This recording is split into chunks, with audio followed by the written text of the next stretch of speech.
welcome to this session. In this session, we will discuss what you mean by servlet, the introduction to servlet, the role of middleware, how your servlet is acting as a middleware, and the basic structure and the related information related to the basic structure of your servlet. So let us start this session with the basic meaning of your servlet. What do you mean by servlet? The servlet means let me serve. Let me serve. Whichever the client request has come, so it accepts those requests, generates the response, and submit the response back to the client. Okay, so that is how it is going to serve the request. In that context, it is named as servlet. In other ways, your servlet can also be stated as servlet is a technology which is used to create web applications. Yes, of course. And the servlet is an API that provides many interfaces and classes to including in the documentation. And also servlet is a class that extends the capabilities of the servers and the response to the incoming requests. It can respond to any request. And one thing is your servlet resides in a server side. So it is acting as a middle layer. Okay, let us go through this diagram. So you can observe here the client is sending in a request to the web server. In your web server there are some softwares like a soft servlets and JSPs and all which accepts the request which comes from the client and generates the results. You can observe here they have given some of the components like JDBC is nothing but your Java database connectivity, Java naming interface JNI, and the remote method invocation RMI. Using such applications or a protocol or something, so it is going to access this service. You are accessing a database. What do you mean by generating the results?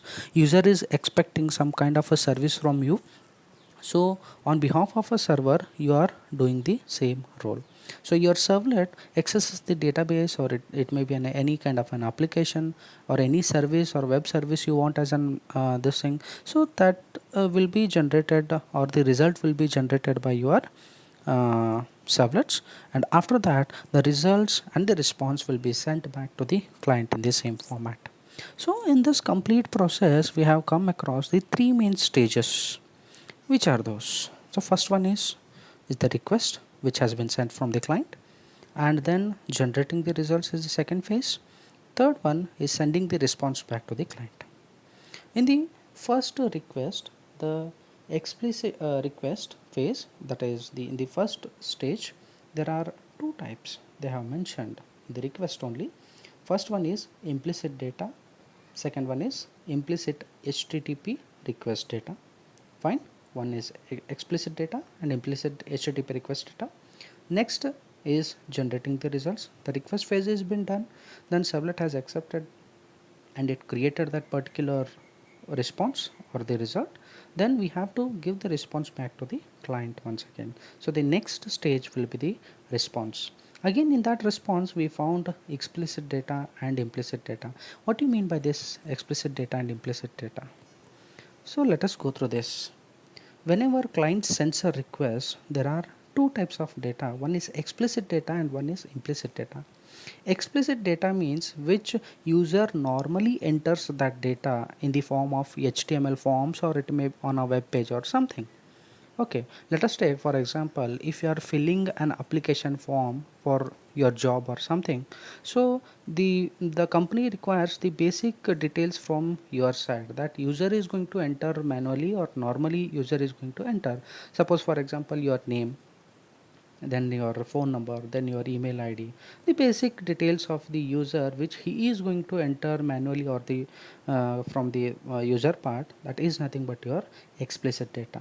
Then what you mean by implicit data? Implicit data, whenever client sends a request, he might be used some kind of a browser or any other the source to send his request to the server. In that case there are two varieties of data. One which we discussed right now, that is explicit data which has been entered by the user, and the next one is nothing but your HTTP information.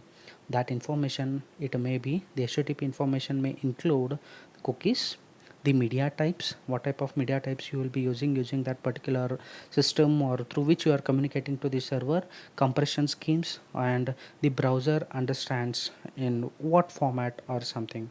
All those things are nothing but your implicit HTTP request data. So these both in one go, when a client sends a request, in one go these two will approach the what you can say, the servers. The next stage is nothing but generating the results.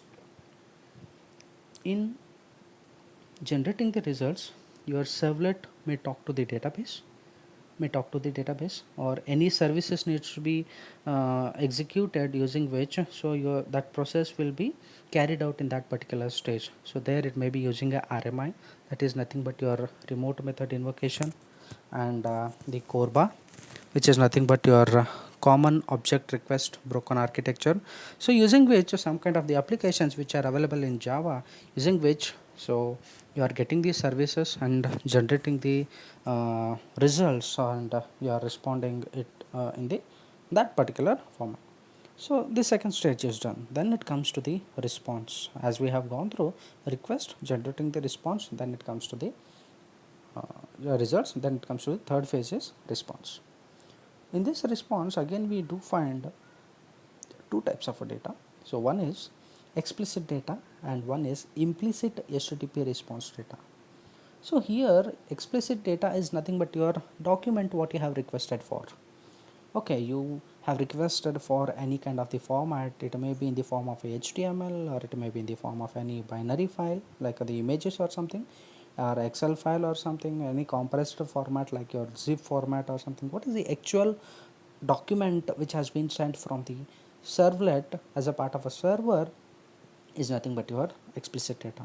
Then along with that explicit data, in the response only, we do find implicit HTTP response data. So what do you mean by this implicit HTTP response data? There are again sending a response and the HTTP response data involves telling the browser or the other client what type of a data is being returned. Fine, what type of data is being returned, or it may be in any kind of cookies, or it may be in caching the parameters and such like that. So in this but complete process, we do find implicit data, explicit data in the request, generating the results, and then it comes to the response part. Okay, so now this is the basic structure of your servlet. As you can go through, first they have mentioned some of the import statements.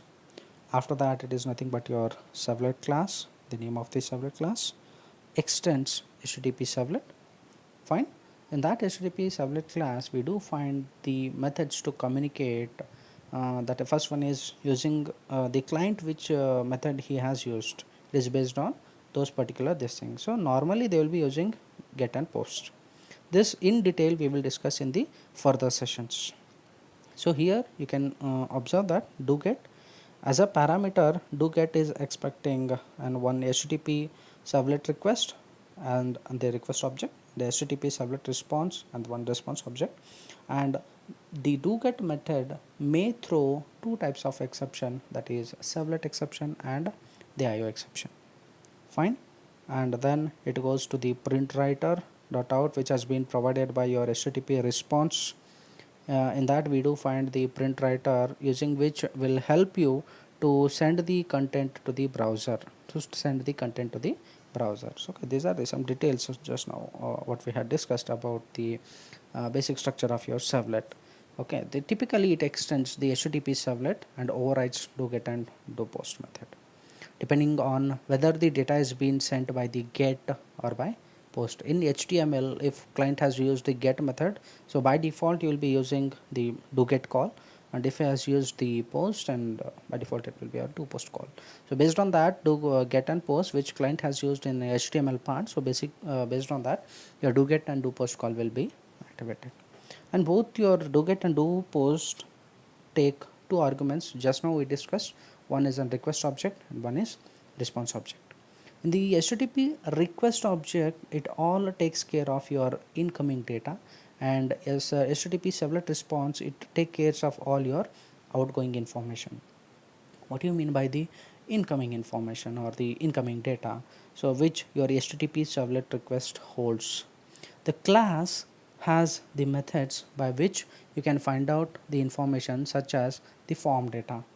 Yes, now we discussed what you mean by the form data or the query data which has been sent, the HTTP request headers, and all the client's host name. All these kind of a data will be considered as your HTTP request. And then it comes HTTP response. The response, it may be in the form of HTTP status codes, the response headers, and most likely HTTP servlet response lets you obtain the print writer class. That's what we discussed. The print writer class has been obtained by your HTTP servlet response that will allow you to send the document content back to the client. Thank you.